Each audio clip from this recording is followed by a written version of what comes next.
Bonjour à tous, alors on se retrouve aujourd'hui parce que je vais essayer de réparer moi-même la carrosserie de ma Tesla. Donc je l'ai abîmée.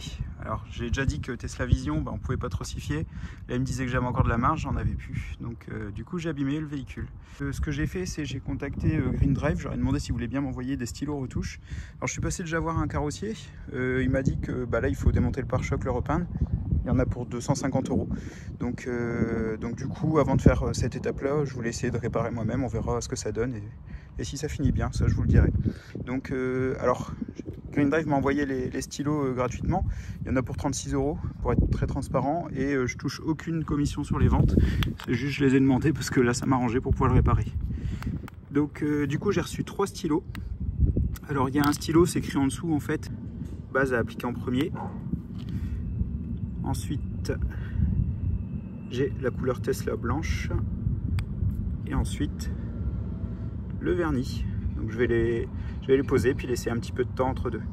Alors du coup j'ai ce coup à réparer, mais j'ai aussi, je vais profiter, je m'étais pris un petit impact ici et un petit impact ici aussi. Voilà. Donc je vais profiter pour les faire en même temps. Alors là j'ai juste posé la couche primaire et elle est blanche, elle durcit assez vite, donc il faut la poser bien tout de suite et nettoyer s'il y a du surplus autour. Ça durcit et donc ça a l'air bien protégé du coup la peinture pour notamment les nettoyages à haute pression et rouleaux. Je pense que ça permet que ça tienne bien dans le temps et que ça évite que la peinture se décolle. Donc c'est vrai que le produit, alors je vous ai pas montré l'application parce que bon c'est un peu compliqué de filmer et de le montrer en même temps, mais c'est un pinceau style vernis, vernis à ongles, et donc vous l'appliquez directement où il faut. Alors c'est un petit peu dur là où c'est des petits pocs parce que on va aller voir. Hop, ici, voilà, tiens, il y a une mouche qui se met dessus.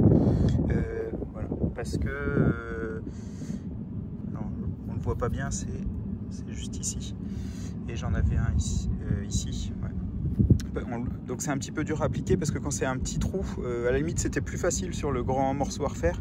Le petit trou, il fallait pas déborder. Alors surtout secouez-les bien avant de les utiliser. Bon bah voilà, c'est terminé. Alors de loin, le résultat est très satisfaisant. De près, pour être tout à fait franc, beaucoup moins. Regardez là, vous voyez. Alors écoutez, moi à mon niveau, je vais m'en contenter. Du coup, la peinture, ça sera soit quand je revendrai le modèle Y. À ce moment-là, je repeins un élément, puisque là, du coup, ils m'ont proposé de repeindre l'intégralité du pare-choc. Donc comme ça enlèvera tous les petits coups, tous les petits gravillons. Je pense que je le ferai plutôt à ce moment-là, 250 €, voilà. Et en attendant, ça fera l'affaire, puisque là, du coup, je le vois plus du tout. Et c'est tout ce que je voulais. Donc ça me coûte pas très cher et puis que ça se voit plus. Et surtout que la peinture ne puisse plus sauter quand je vais la nettoyer. Donc là, vous voyez, voilà, visuellement, ça fait quand même l'affaire.